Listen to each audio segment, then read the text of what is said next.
Bismillahirrahmanirrahim. Assalamualaikum warahmatullahi wabarakatuh.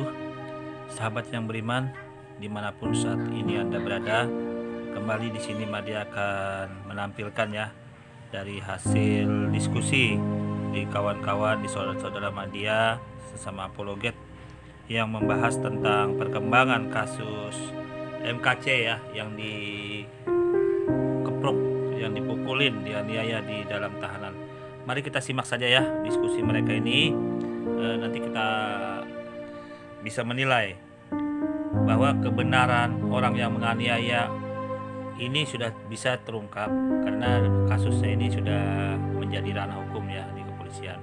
Nah, inilah akibat orang yang suka menista ajaran orang lain, tidak menghormati agama orang lainnya. Mari kita simak saja langsung. Go.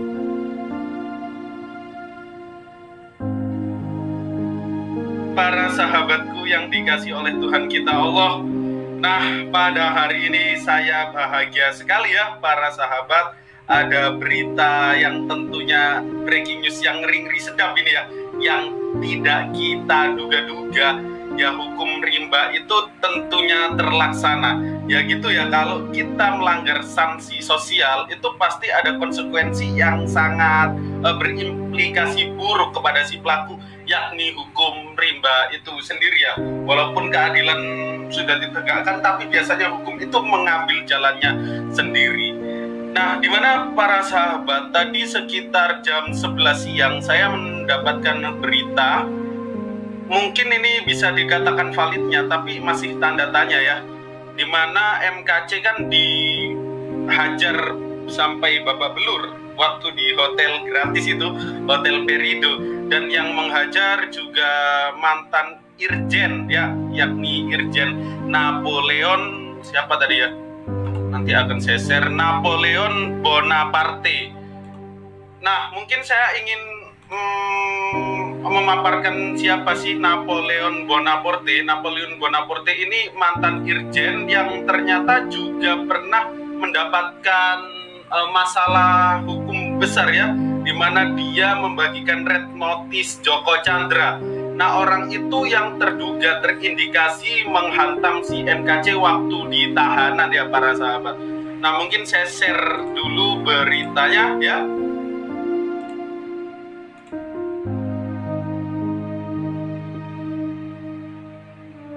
Mana?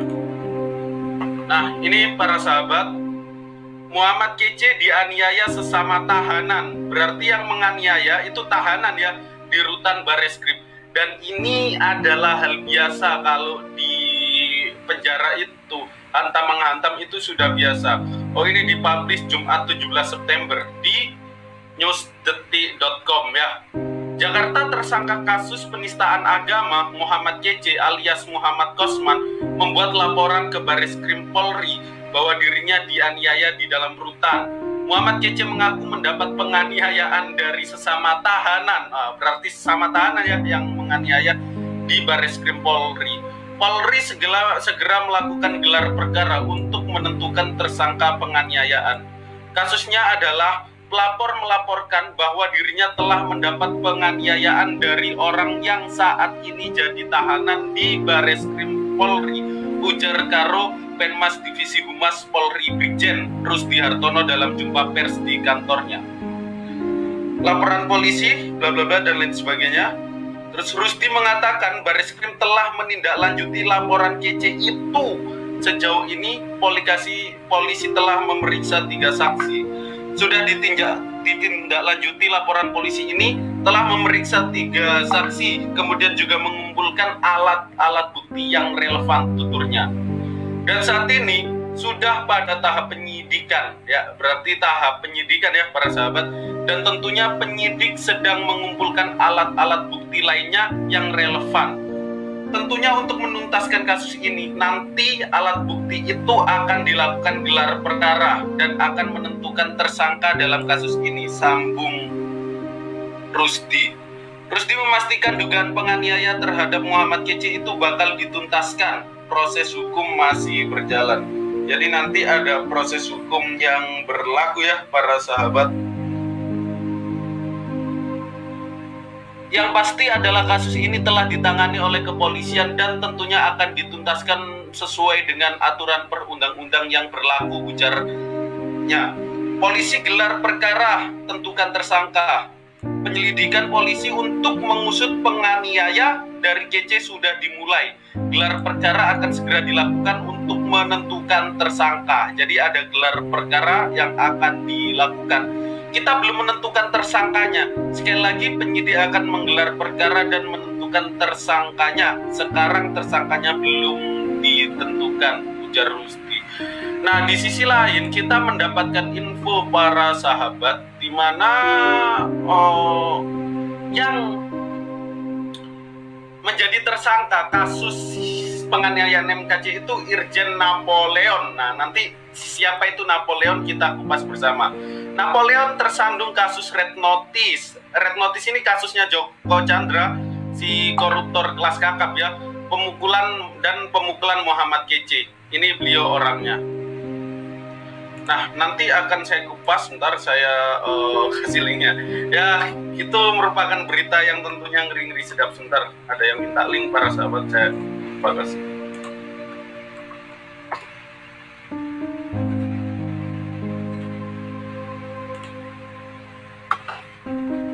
Suaraku mantap ya. Oke, kita lanjutkan. Nah, tadi ada berita menarik di sisi lain di mana yang terduga terindikasi melakukan penganiayaan atau pemukulan terhadap si Kosman Cornelius itu adalah Irjen Napoleon ya. Itu tadi sudah saya share, mungkin saya share lagi ya.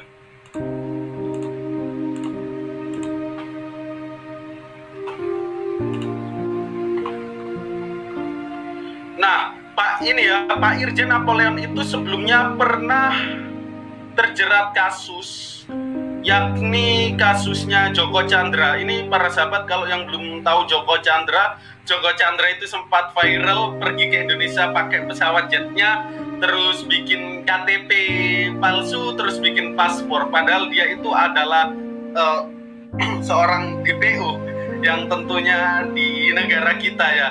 Nah, tetapi Pak Irjen Napoleon ini terjerat kasus diduga memberikan red notice kepada Joko Chandra. Jakarta, Kabareskrim Komjen Agus Andrianto mengungkap Irjen Napoleon Bonaparte adalah penganiaya tentang kasusnya penistaan agama Muhammad KC dan Joko Chandra. Ini ya, jadi yang terindikasi menganiaya.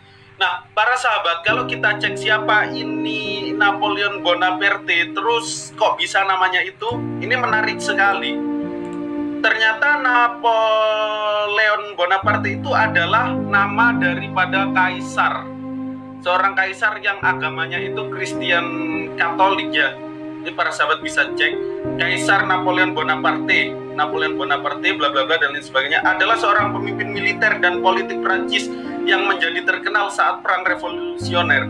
Sebagai Napoleon I, dia adalah kaisar Prancis dari tahun 1804 sampai tahun 1814 dan kembali pada tahun 1815. Napoleon berasal dari sebuah keluarga bangsawan lokal dengan nama Napoleon Bonaparte dalam bahasa Korsika bla bla bla dan lain sebagainya.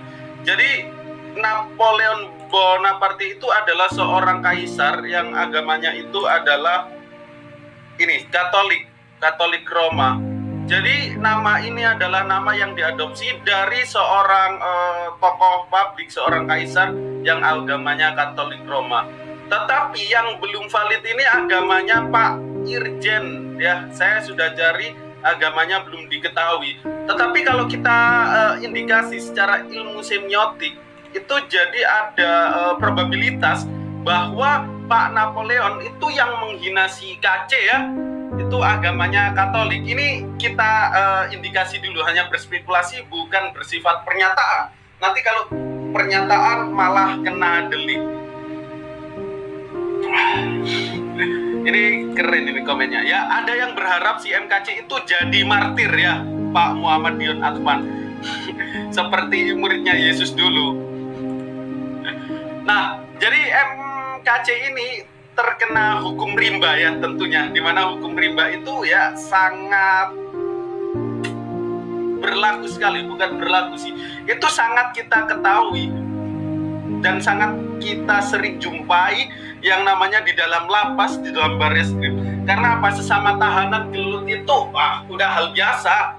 Kalau para sahabat sering nonton film Hollywood ya, misalnya kalau ada mafia-mafia yang sudah ditangkap lalu masuk ke dalam kantor polisi, itu pasti ada terjadi yang namanya sebuah perkelahian, dan itu sudah biasa. Nggak mungkin sampai dia itu melaporkan gitu-gitu. Itu saya rasa terlalu lebay. Nah, psikologinya di sini yang bisa kita nilai antara kasus si Kosman Cornelius dan kasus Yahya Walloni itu apa ya? Kasus Kosman Cornelius itu dipantik terus agar menjadi api yang membesar seperti angin puting beliung. Itu yang awalnya kecil akan membesar terus karena para oten-oten itu selalu menyuarakan kasus si Kosman. Nah, inilah kegabrulan mereka. Beda dengan kasus Ustadz Yahya Walloni. Ustadz Yahya Walloni diem-diem, gak sampai itu juru bicaranya ngadain konferensi pers. Nah, sedangkan si Kece juru bicaranya malah ngadain konferensi pers. Terus juru bicaranya itu balul sekali, tidak lain dan tidak bukan adalah si Udin Ibrahim yang dipilih menjadi juru bicara. Ini suatu pilihan yang bad. Jadi bad choice, bukan good choice. Tetapi kalau kita bandingkan dengan kasus Ustadz Yahya Walloni, Ustadz Yahya Walloni itu ditangani oleh kuasa hukum dari Himpunan Advokat Muslim Indonesia.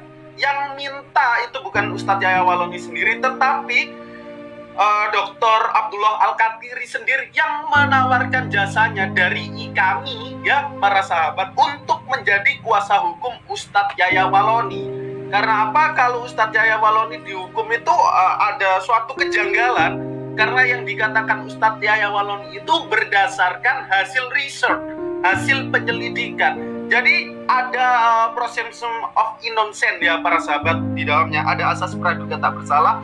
Dan kalau Ustadz Yahya Walloni itu bisa dikatakan salah dan tidak bersalah, itu harus menunggu putusan di persidangan. Jadi kalau hakim udah sentok-tok Ustadz Yahya Walloni bersalah, berarti Ustadz Yahya Walloni bersalah.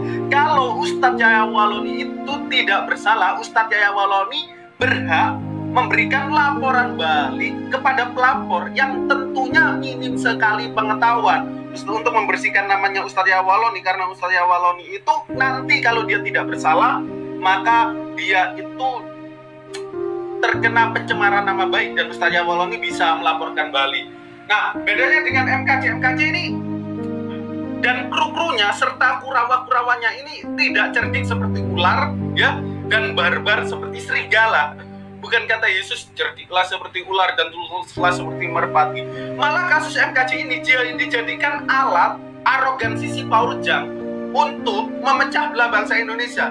Kita tahu apa yang ada di isi kepalanya Paul Jang, itu isi-isi makar. Dia ingin bangsa Indonesia itu memecah belah dengan menggunakan MKC sebagai alatnya.